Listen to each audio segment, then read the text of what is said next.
You have everything you need right now: food in the fridge, a roof above you, safety, connection. By every measure, your ancestors would have recognized you are living in paradise, and yet something in you is restless. Something is already scanning for what comes next, what's missing, what could be better. No other animal does this. A lion that has eaten does not pace around wishing its life were different. A bird that has built its nest does not stare at it and feel vaguely disappointed, but you do. And the real answer is far stranger than ingratitude. That restlessness was not a flaw evolution failed to fix. It was the engine that built everything you see around you. To understand why, you have to understand what boredom actually is beneath the surface, and why your brain was the first on Earth to produce it. Psychologist John Eastwood at York University has spent years studying what he calls the core of boredom, the experience of wanting to engage with something meaningful but being unable to find it. Notice what that definition contains. Boredom is not the absence of stimulation. It is the presence of a want, a reaching, a dissatisfaction with what currently exists. That quality, the ability to want something that doesn't exist yet, is almost uniquely human. Animals experience satiation and deprivation. They seek food when hungry, rest when tired, shelter when cold. When those needs are met, the seeking stops. The system resets. There is no restlessness beyond need. Your brain doesn't work that way. And the reason goes back to the single cognitive leap that separated your ancestors from every other species on Earth: the ability to imagine things that don't exist. Neuroscientist Thomas Suddendorf at the University of Queensland has studied what he calls mental time travel, the human capacity to project oneself forward into imagined futures and backward into reconstructed pasts.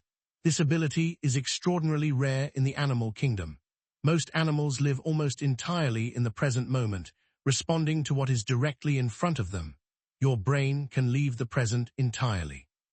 It can construct an alternate version of now, a better job, a different relationship, a life in another city, and compare your actual present against that imagined one. The gap between what is and what could be, that gap is where boredom lives. When your ancestors sat in a moment of safety and sufficiency, their brains didn't simply rest. They ran forward simulations. What happens if I try a new hunting ground? What if I build the shelter differently? What if I cross that river? That persistent, low-grade dissatisfaction with the current state of things was the fuel behind every tool ever invented, every migration ever made, every civilization ever built. Anthropologist Peter Richardson at UC Davis has studied cultural evolution extensively, arguing that humans are uniquely driven by what he calls cumulative cultural evolution, the ability not just to learn from others, but to improve on what was learned and pass on the improved version. This requires exactly the quality that produces boredom, the refusal to accept that the current way is the only way, the persistent sense that something better is possible. A species that was fully satisfied with paradise would have stayed in paradise. Homo sapiens left Africa, crossed oceans, climbed mountains, and eventually left the planet entirely, not because they were starving, but because something in them kept asking, what else? But here is where it gets uncomfortable. The same cognitive machinery that drove 10,000 years of human innovation is now running continuously, 24 hours a day, in a world that no longer requires what it was built for. You are not crossing an unmapped ocean.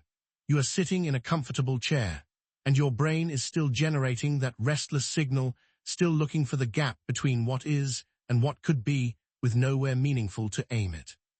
Psychologist Mihaly Csikszentmihalyi at Claremont Graduate University spent decades studying what he called flow, the state of complete absorption in a challenging, meaningful task, during which the restless signal disappears entirely. His research found that humans are paradoxically happiest not when they are relaxing in paradise, but when they are fully stretched by something that matters. Ease doesn't satisfy the machinery. Meaningful challenge does. This is why lottery winners return to their baseline happiness within a year, why the second month in a dream apartment feels ordinary, why the job you worked years to get starts to feel routine before the first quarter is over. The brain was not built to arrive, it was built to reach. So what do you do with a brain that gets bored of paradise? The answer your ancestors stumbled onto, without knowing it, was to make paradise harder, to take what was given and build something from it, to transform ease into craft, survival into culture, and sufficiency into meaning. The restlessness was never the problem. The absence of a worthy direction for it was. The quiet dissatisfaction you feel right now, even with everything you have, is not ingratitude. It is not a flaw. It is the oldest engine your species possesses, still running, still reaching, still asking the question that turned a small group of restless animals on an African savanna into the only species that has ever looked up at the stars and decided to go there.